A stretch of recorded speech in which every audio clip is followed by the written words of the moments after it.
You know what's more terrifying than a villain who wants to destroy the world? A villain who wants to perfect it. See, Horrid Henry has always been about chaos versus order. Henry breaks rules, Peter follows them. Henry causes mayhem, Peter tattles. The show presents this as simple sibling rivalry, as comedy, as the eternal struggle between the troublemaker and the teacher's pet. But perfect Peter? Perfect Peter is something else entirely. He's not just following rules, he's weaponizing goodness. And when he returns in later episodes with a newfound edge, the show doesn't just bring back a recurring character. It asks a question that philosophers have wrestled with for centuries. Can virtue become vice? Can goodness, taken to its extreme, become a form of evil? And most disturbingly, what happens when someone who's been oppressed by the system decides they want to become the system? Now, this isn't Perfect Peter's first appearance, obviously. He's been there since episode 1. The perfect younger brother. The one who does his homework, eats his vegetables, never talks back. Henry's opposite in every way. And for most of the series, Peter plays a simple role. He's the foil. The contrast that makes Henry's horridness stand out. When Henry refuses to do something, Peter volunteers eagerly. When Henry gets in trouble, Peter gets praised. The dynamic is clean, simple. Peter is the good kid, and that's supposed to be the end of it. But something shifts in the later episodes, something dark, because Peter stops being just good. He starts being strategic. He stops simply following rules and starts using them as weapons. He stops accepting his role as the victim of Henry's pranks and starts orchestrating situations where Henry has no choice but to fail. Peter learns that in a world that rewards perfection, perfection grants you power. And once you realize you have power, everything changes. Here's where it gets interesting. In the early episodes, Peter is genuinely innocent. When he tattles on Henry, it's because he actually believes rules should be followed. When he does his homework perfectly, it's because he genuinely wants to please his parents and teachers. There's no malice. He's not trying to make Henry look bad. Henry makes himself look bad, and Peter just exists as the contrast. But somewhere along the way, Peter figures something out. He realizes that his goodness isn't just rewarded. It's a tool, a weapon, and weapons can be aimed. Think about the power dynamics in the Henry household for a second. Mom and Dad are exhausted by Henry's constant rebellion. They're worn down by the fights, the arguments, the daily battles over basic tasks. And then there's Peter. Sweet, compliant Peter who never causes problems. Peter who makes parenting easy. And that ease?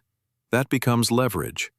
When you're the child who never causes stress, every time you do ask for something, you get it. When you're the one who always behaves, your word carries weight. Peter doesn't just have his parents' approval, he has their trust, their default belief.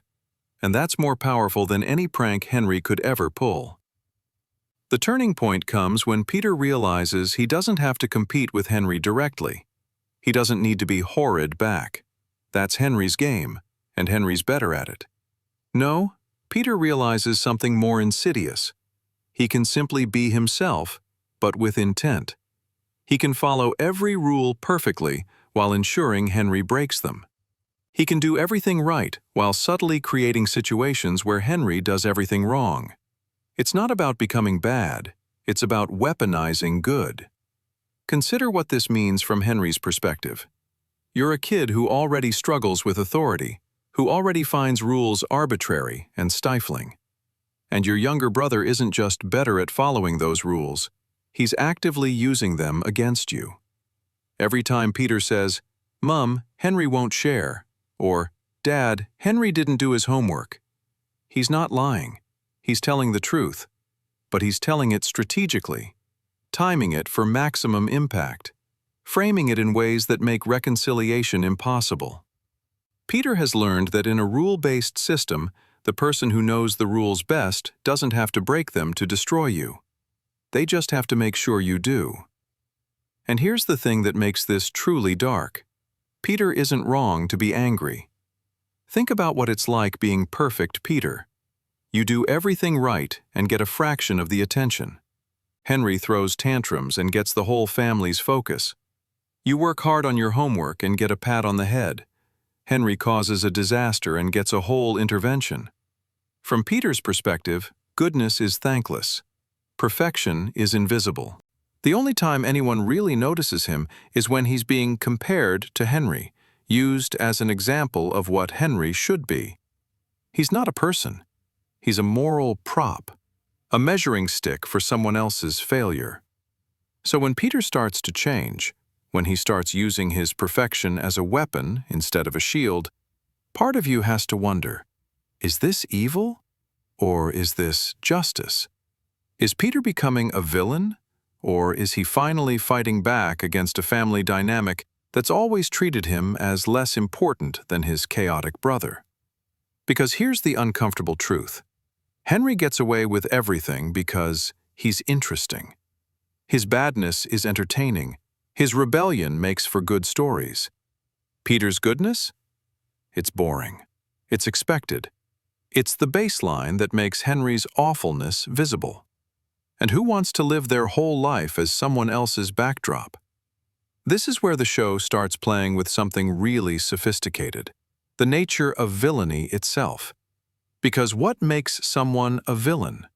Is it their actions, their intentions, their effect on others? Peter's actions are technically good. He follows rules, he helps with chores, he does his homework. But his intentions have shifted. He's not doing these things because they're right anymore. He's doing them because they give him power over Henry. And the effect? Henry's life becomes increasingly difficult, not through direct attacks, but through a systematic campaign of making Henry's flaws more visible, while Peter's virtues shine brighter. Think about classic villains for a second. They usually want something: power, revenge, recognition, control. Peter wants all of those things. But he's discovered that in a world that worships compliance, you don't get those things by breaking rules. You get them by following rules so perfectly that everyone else looks like they're breaking them. It's a brilliant strategy, really. Villainous in its calculation, but executed entirely through virtue. How do you fight that? How do you call someone evil when everything they're doing is technically good? Here's what makes Peter so philosophically interesting. He represents the dark side of moral systems themselves. Every society has rules about what's good and what's bad. Be polite. Do your work. Share with others. Follow instructions.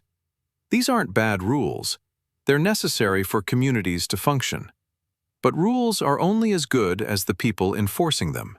And when someone figures out how to game the system, when someone realizes that appearing good is more important than being good, the entire moral framework starts to crack. Peter is living proof that you can follow every rule and still be cruel. You can do everything right and still cause harm. Because morality isn't just about actions. It's about context, intention, and outcome. Peter does his chores, sure, but he does them in ways that make Henry look lazy. Peter shares his toys, absolutely, but he shares them right after Henry refuses, maximizing the contrast. Peter tells the truth, always, but he chooses which truths to tell and when to tell them for maximum damage. He's not lying.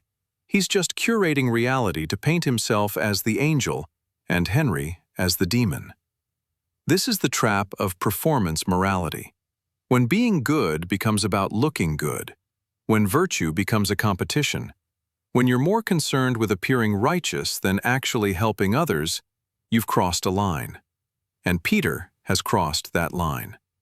He's discovered that in a household where attention is currency, being perfectly good is the ultimate attention-getting behavior. Not because people praise you constantly, but because you become the weapon parents use against the difficult child. Every time Henry acts up, Peter's perfection becomes more valuable. Every time Henry fails, Peter's success means more. The brilliance of Peter's strategy is that it's completely sustainable. Henry can't call him out without looking petty. Henry can't complain about Peter being too good without seeming ridiculous. How do you explain to your parents that your brother's perfection is suffocating you? How do you articulate that someone's like a threat? You can't. Not without sounding like you're making excuses for your own bad behavior. Peter has created a situation where Henry is trapped. Any resistance makes Henry look worse. Any complaint reinforces the narrative that Henry is the problem. And maybe that's the most disturbing part of all this. Peter has learned to make his virtue inescapable. He's not just being good. He's making it impossible for anyone around him to be anything but bad by comparison. That's not morality. That's dominance. That's control disguised as compliance. And it works because everyone involved, parents and teachers and neighbors, they all want to believe in the good kid. They need to believe that if you just follow the rules, everything works out. Peter confirms that belief. He's their proof that the system works. So they'll protect him, defend him, elevate him, even when deep down, something feels wrong about it all. Think about what this does to Henry psychologically. Every single day, you're being compared to an impossible standard. Not impossible because it's too hard, but impossible because it's designed to make you fail. Peter doesn't just succeed. He succeeds in ways that highlight your failures. He doesn't just follow rules. He follows them so visibly, so publicly, so perfectly, that your rule-breaking becomes more obvious. It's like living with a mirror that only shows your worst reflection. And the worst part? You can't break the mirror without proving everyone right about you. Now we need to talk about the most tragic element of this dynamic. Henry can't win. Not really. Because the game is rigged from the start. If Henry tries to be good like Peter, he's dismissed as copying or trying too hard. If Henry stays rebellious, he's the problem child who won't change. If Henry ignores Peter completely, he's being disrespectful to his brother. There's no move Henry can make that doesn't somehow reinforce Peter's position. It's a perfect trap. And Peter didn't even have to build it himself. The family structure, the social expectations, the way authority rewards compliance, it was all already there. Peter just learned how to use it. So here's where everything comes together. Perfect Peter isn't just a character in a kid's show about sibling rivalry. He's a thought experiment about power, morality, and the systems we build without realizing their consequences. He's the question of what happens when someone figures out that goodness can be a mask for cruelty, that virtue can be violence, that following every rule perfectly can be the most devastating form of rebellion against the people those rules are supposed to protect. And this matters beyond the show. We're living in an age of performance everything. Performance activism, performance kindness, performance morality on social media, where being seen as good matters more than actually doing good, where people weaponize their virtue to destroy others, where calling someone out becomes more important than actually helping anyone. Peter represents that impulse taken to its logical extreme. The person who realizes that in a world obsessed with appearances, controlling your appearance means controlling your reality. Think about cancel culture for a second. Think about how people use moral superiority as a weapon. Think about how someone can position themselves as perfectly virtuous while systematically destroying someone else's reputation, career, life. And they're not lying. They're not breaking rules. They're just curating what truths get told, when they get told, and how they get framed. They're doing exactly what Peter does, using the system's own values against anyone who doesn't perform those values perfectly enough. Peter is every person who's ever used their victimhood as a shield while attacking others. Every person who's ever claimed moral high ground while making life hell for everyone around them. Every person who's ever realized that society rewards compliance over compassion, and figured out how to exploit that gap.